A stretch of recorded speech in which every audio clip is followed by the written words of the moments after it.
The virus known as mad cow disease has evolved into mad zombie disease, meaning that the whole planet is now going through a zombie apocalypse. There are no military or governments left, only survivors who try their best to find safe spots. The virus makes zombies extremely violent, hungry, and therefore dangerous. It's not advised to grow attached to other survivors since everyone is out to get you or will end up becoming zombies as well, resulting in some people using their city of origin as nicknames. Columbus explains he's decided on a few rules to survive the apocalypse after seeing people fail over and over again. The first one is cardio because to be in shape is needed to run away from zombies. The second one is the double tap, which means making extra sure the zombie is actually dead after hitting it because they often retaliate. The third one is being careful in the bathroom because the zombies have gotten smarter and know they can get vulnerable people there. The fourth rule is to fasten the seatbelt since car accidents are more common now.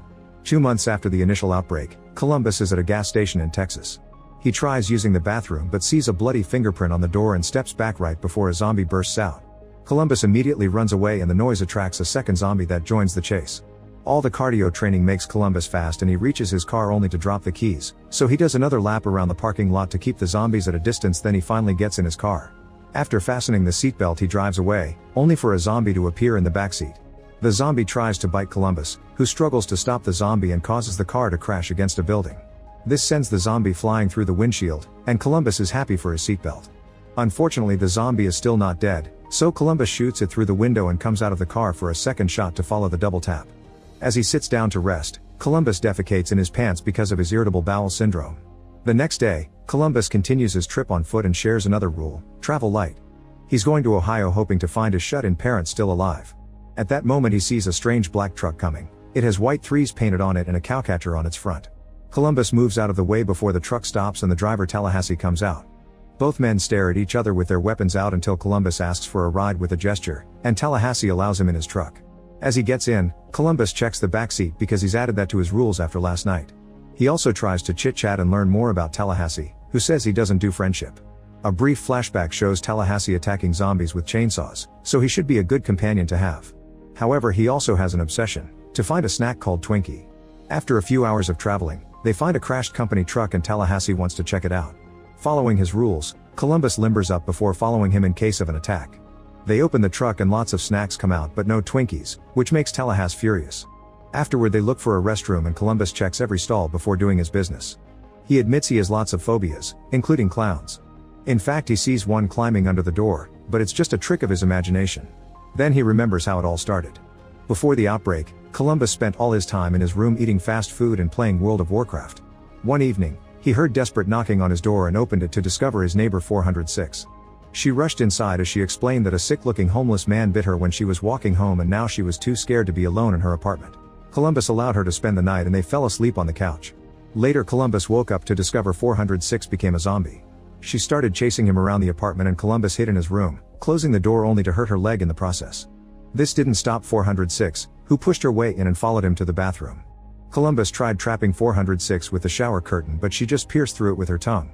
Next he threw a bunch of stuff at her and hit her with the toilet cover before running off. 406 went after him again, so Columbus had no choice but to hit her hard enough to actually kill her, which inspired the double tap. In the present, the duo has to move a bunch of cars out of the way so they can keep traveling. They talk about various subjects and when Tallahassee brings up intimacy, Columbus makes up a story not to look like a loser but he actually was never with a woman. In the middle of the road, they find a zombie feeding on a body, but Tallahassee just drives around them and hits the zombie with the car door on the way. Sometime later they make it to a supermarket and Tallahassee arms himself with all the weapons he keeps in the truck. They enter the store and Tallahassee plays the banjo to lure the zombies out. Two creatures soon appear and Tallahassee beats one up with the banjo while the other one is victim of his bat. A third one is waiting at the back and Tallahassee takes out his frustration with garden shears. Then they go looking for Twinkies only to come across Wichita who begs for help. The duo follows her after Columbus respects another rule: always leave a door open. Wichita takes them to see her sister Little Rock, who has been bitten by a zombie. Tallahassee agrees to shoot her but before he can act, Wichita asks for the gun saying it's a responsibility. Suddenly both girls turn around and point the gun at them. It turns out this was all a trick to get their weapons in their car. The sisters leave in the guy's vehicle and now they have to keep on going on foot. As they walk through the town, they find another car only for Tallahassee to start destroying it out of frustration.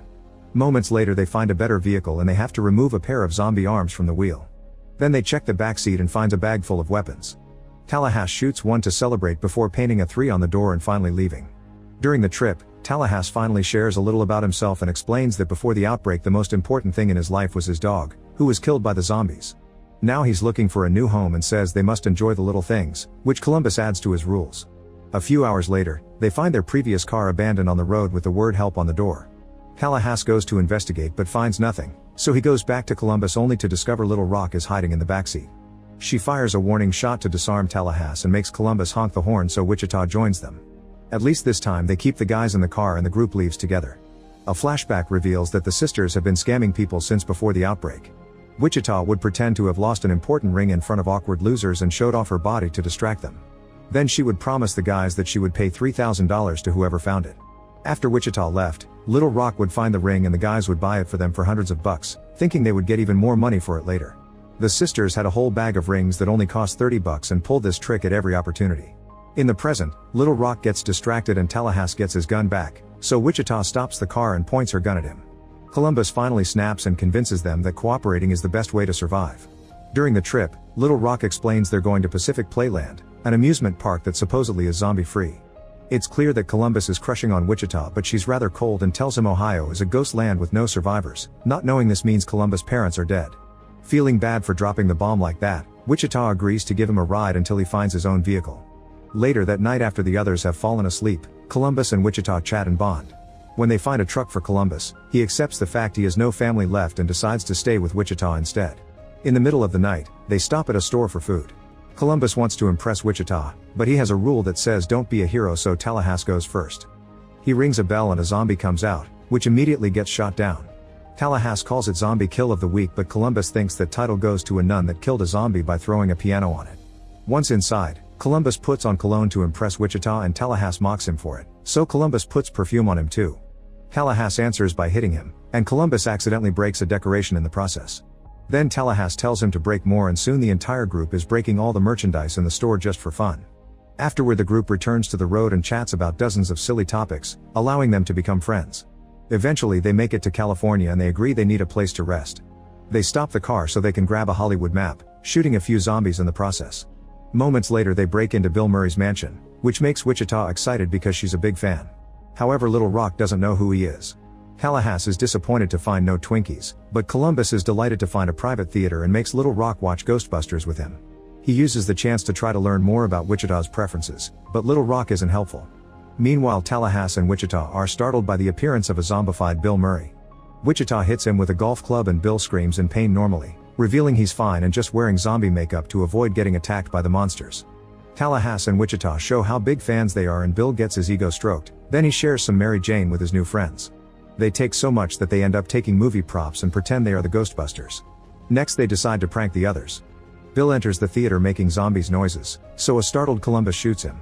By the time he learns the truth it's too late and Bill Murray dies on a seat after saying his only regret is Garfield. The group wraps him up in some blankets and shoot their guns in Bill's honor before throwing the body off the balcony.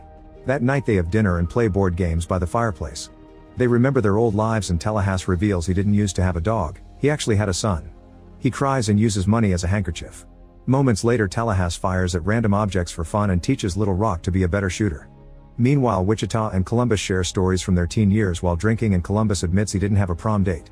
Wichita makes up for it by inviting him to dance and the duo gets really close. They are about to kiss but they're interrupted by Tallahassee, who kills the moment. An awkward Wichita admits she likes Columbus but she doesn't want a relationship because her attention is on her sister and surviving, not on attachments. The next morning the guys discover the sisters have left in their car because Wichita became scared of the relationship she was forming with them. Thankfully Bill Murray has tons of vehicles and Columbus decides to go after her. Tallahassee refuses to come along since obviously the sisters don't want them around, so Columbus tries to leave on a bike alone. However, he doesn't know how to drive a bike and immediately falls. Taking pity on him, Tallahassee offers to give him a ride. In the meantime, the sisters make it to Pacific Playland, which is completely empty. They turn on the power and start having fun with the rides, however the lights and the noises get the attention of the zombies in town. Soon the creatures enter the park and start chasing the sisters, who try to shoot as many zombies as possible while running away. They manage to get in the car, only for the zombies to break the windows and reach inside to try to grab them.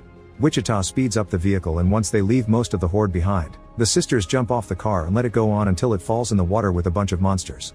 Next they run to a ride called Blast Off, which makes them go up and down as they keep shooting at the zombies. Whenever the seats go down, The zombies keep trying to climb and grab their legs, so the sisters must continue to shoot until they run out of ammo. Now they have to kick the zombies off and the ride will end soon. At that moment the guys arrive and open fire on the zombies at the entrance, running over them as double tap. Columbus sees the car in the water and thinks the sisters are dead, but fortunately they can see them from the ride and scream to ask for help. Tallahassee tells Columbus to go after his girl while he runs honking a horn to get all the zombies' attention. As the creatures surround him, Tallahassee shoots at them while hanging from a ride and even gets on the roller coaster to continue the fight. Then he enters a game booth, locking it up before shooting at all the zombies desperately trying to get in. He's brought so many weapons that eventually he brings down every single one of them with great skill. Meanwhile Columbus shoots at the zombies too and enters the haunted house, where he's jumped on by a zombie that immediately gets killed. Then he runs toward the blast off, letting another swinging ride hit the zombies following him. There's a zombie clown waiting for him, so Columbus confronts his phobia and breaks the hero rule just for Wichita. He grabs a hammer from a game and hits the clown to make him fall, then he smashes his head to kill him. There's one more creature on the blast off, but when Columbus activates it to save the sisters, the zombie falls and dies. The group reunites and Wichita tells Columbus her real name before they share a kiss. Afterward they enter the store and Tallahassee begins breaking things to find the Twinkies. Suddenly the guys hear a noise and shoot at the storage door, only to discover it was a rat. When they take a closer look, Tallahassee is devastated to notice the box of Twinkies has been destroyed by their bullets. At that moment they see the sisters leaving in the car, but it's a prank. They stop the vehicle and throw a Twinkie at Tallahassee before they leave together, driving over a zombie on their way out.